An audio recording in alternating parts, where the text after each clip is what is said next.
A história de hoje é daquelas que parecem roteiro de cinema, mas que aconteceram de verdade aqui no Brasil.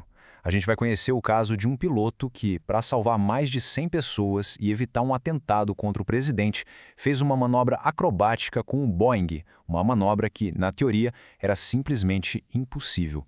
Vamos voltar no tempo, para esse dia, 29 de setembro de 1988. Um voo comercial comum da VASP, o voo 375, decola para mais uma viagem de rotina. Mal sabia todo mundo ali, passageiros e tripulação, que eles estavam prestes a viver um drama que ia parar o país, testando os limites da coragem e da habilidade humana. E foi aí que essas palavras foram gritadas dentro da cabine do avião. Dá para imaginar o choque? O plano do sequestrador não era pedir resgate, não era fugir. Era um ataque suicida direto no coração do poder brasileiro. Tudo começou lá em cima, nos céus, com um ato de violência que deu início a horas de puro terror e incerteza para mais de 100 pessoas. Olha só, uns 20 minutos depois da decolagem, um passageiro chamado Raimundo Nonato Alves da Conceição se levantou. Ele atirou em um comissário, arrombou a porta da cabine a tiros e, de forma brutal, assumiu o controle da situação. E aí fica a pergunta, mas como isso foi possível? Bom, em 1988, a segurança nos aeroportos era outra história. Em voos domésticos, não tinha detector de metais, não tinha raio-x para bagagem de mão. A porta da cabine também não era blindada. O Raimundo simplesmente entrou no avião com um revólver calibre 32 e mais de 100 balas na mala. Simples assim. Mas o que levaria um homem comum a um ato tão extremo? A resposta, gente, está no caos que era o Brasil naquela época. O Raimundo Nonato não era um terrorista profissional nem nada do tipo. Ele era um trabalhador do Maranhão, um tratorista que tinha perdido o emprego e viu todo o seu dinheiro simplesmente sumir com a crise. No desespero, ele achou um culpado para a ruína dele e do país. Para a gente ter uma ideia do cenário, basta esse número, 1.764%. Essa era a inflação anual no final do governo Sarney. O Brasil vivia a chamada década perdida.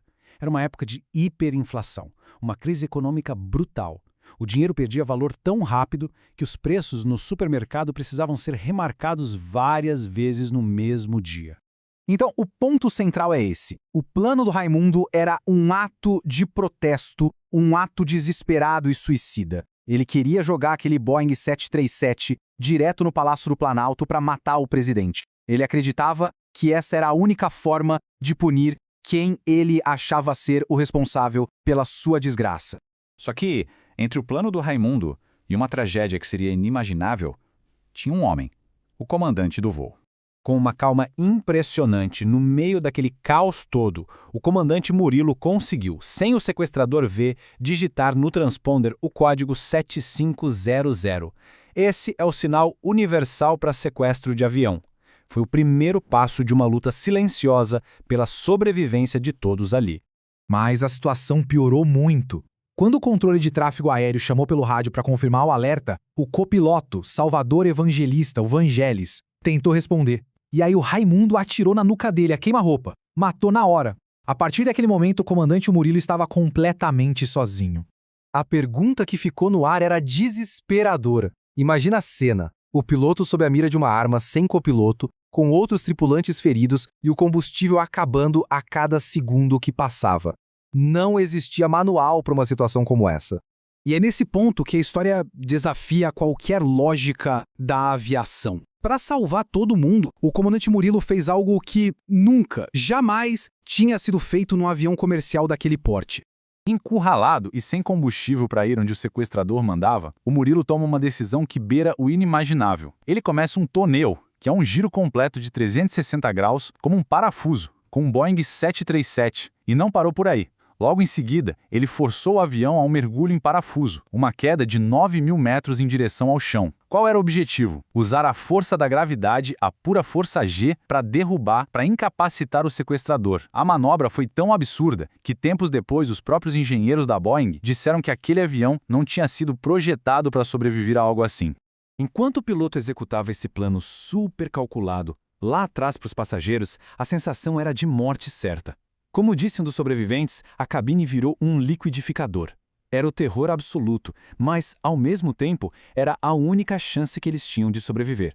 E a manobra funcionou. O sequestrador ficou atordoado, foi jogado para fora da cabine e isso deu ao Murilo a chance de conseguir pousar o avião em segurança no aeroporto de Goiânia. Mas o drama ainda não tinha acabado. Já em terra-firme, seguiram-se horas de uma negociação muito tensa. O Raimundo se recuperou e agora exigia um avião menor para poder fugir. No final da tarde, quando ele tentou descer da aeronave usando o comandante Murilo como escudo humano, os atiradores de elite da Polícia Federal agiram. No dia seguinte, os jornais estamparam o fim do sequestro. O sequestrador foi abatido, o piloto herói acabou ferido na perna, mas os passageiros estavam todos a salvo. O Brasil inteiro respirou aliviado. Agora o desfecho tem um detalhe bem controverso. Apesar de ter sido baleado, a causa oficial da morte do Raimundo Nonato dias depois, no hospital, foi registrada como anemia falciforme, uma doença que ele já tinha. Essa versão oficial gerou muita especulação, que dura até hoje, sobre o que realmente aconteceu com ele no hospital. O sequestro do voo 375 deixou marcas muito profundas, que vão bem além daquele dia de terror nos céus do Brasil. Muita gente chama esse evento de o 11 de setembro brasileiro porque o plano era assustadoramente parecido com o que aconteceria nos Estados Unidos 13 anos depois. O comandante Murilo, claro, virou um herói nacional, recebeu medalhas, mas ele sempre lamentou nunca ter recebido um simples obrigado do presidente Sarney, a pessoa cuja vida ele salvou. E mais recentemente a história ganhou um novo fôlego com o lançamento de um filme que apresentou esse caso incrível para uma nova geração. Essa é só uma das muitas histórias extraordinárias e às vezes pouco conhecidas do nosso país.